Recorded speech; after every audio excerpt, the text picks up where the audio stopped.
Once your phone is hacked, what is in their hands is not simply your device, it is your future. They're selling our future, they're selling our past, they are selling our history, our identity, and ultimately, they are stealing our power. The screen may be off as it's sitting on your desk, but the device is talking all of the time. The question we have to ask is, who is it talking to?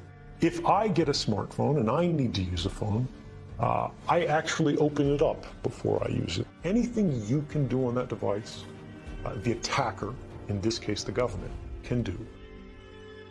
Before 2013, if you said there's a system that's watching everything you do, the government is collecting records of every phone call in the United States, even for those people who are not suspected of any crime, it was a conspiracy. Yes, there were some people who believed it was happening. Yes, there were academics who could say this was technically possible. The world of 2013, some suspected that this was happening. The world after 2013, we know that it's happening. The distance between speculation and fact is everything in a democracy. We have now had the first European regulations that are trying to limit the amount of data that can be collected secretly and used against populations broadly. And we have also seen the basic structure of the internet itself change in response to this understanding that the network path that all of our communications cross, when you request a website, when you send a text message, when you read an email, for so long those communications have been electronically naked or unencrypted. Before 2013, more than half the world's internet communications were unencrypted. Now, far more than half are, measured by just web traffic from one of the world's leading browsers, the Google Chrome browser. The entire world has changed in the last few years. It hasn't gone far enough. The problems still exist. And in some ways, they've gotten worse. But we have made progress that would not have been possible if we didn't know what was going on. Hacking has increasingly become what governments consider a legitimate investigative tool. They use the same methods and techniques as criminal hackers. And what this means is they will try to remotely take over your device. Once they do this, by detecting a vulnerability in the software that your device runs, such as Apple's iOS or Microsoft Windows, they can craft a special kind of attack code called an exploit. They then launch this exploit at the vulnerability on your device, which allows them to take total control of that device. Anything you can do on that device, the attacker, in this case the government, can do.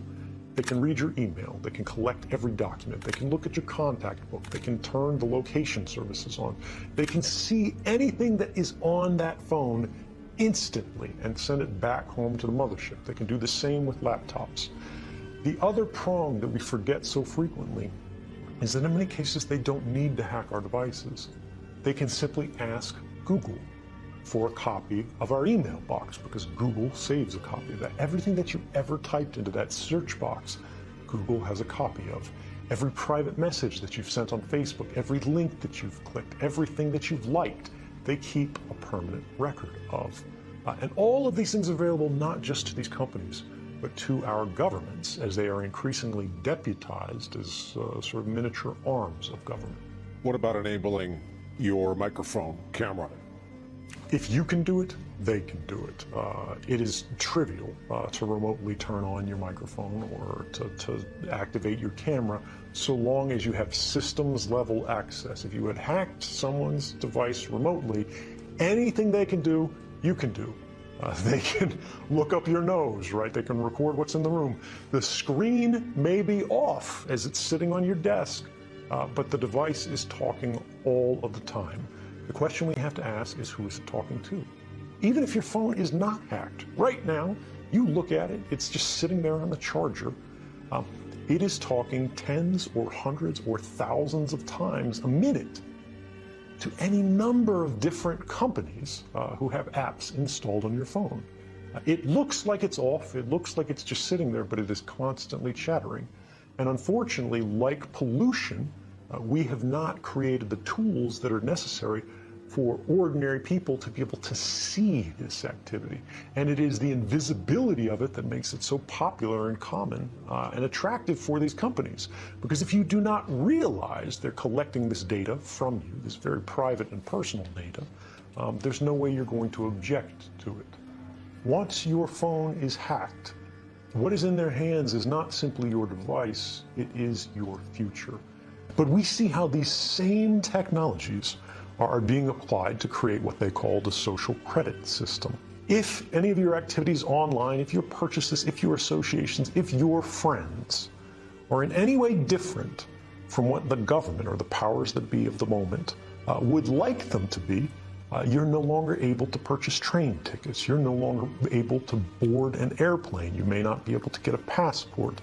You may not be eligible for a job. You might not be able to work for the government. All of these things are increasingly being created and programmed and decided by algorithms.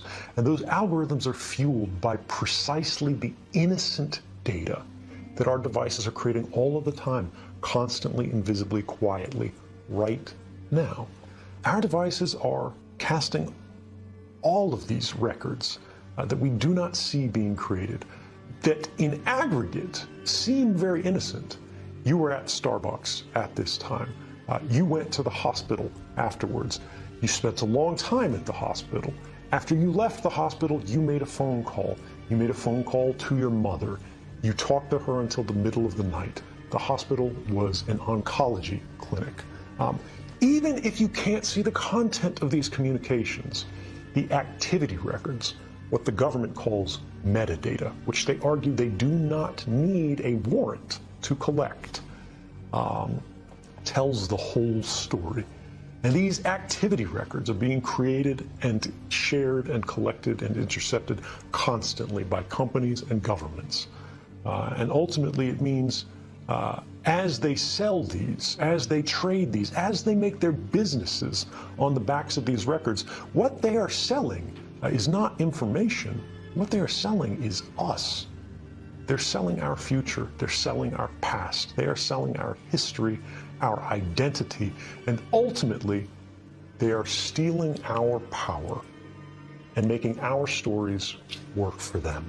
If I get a smartphone and I need to use a phone, I actually open it up before I use it. I perform a kind of surgery on it to physically desolder or sort of melt the metal connections that hold the microphone on the phone.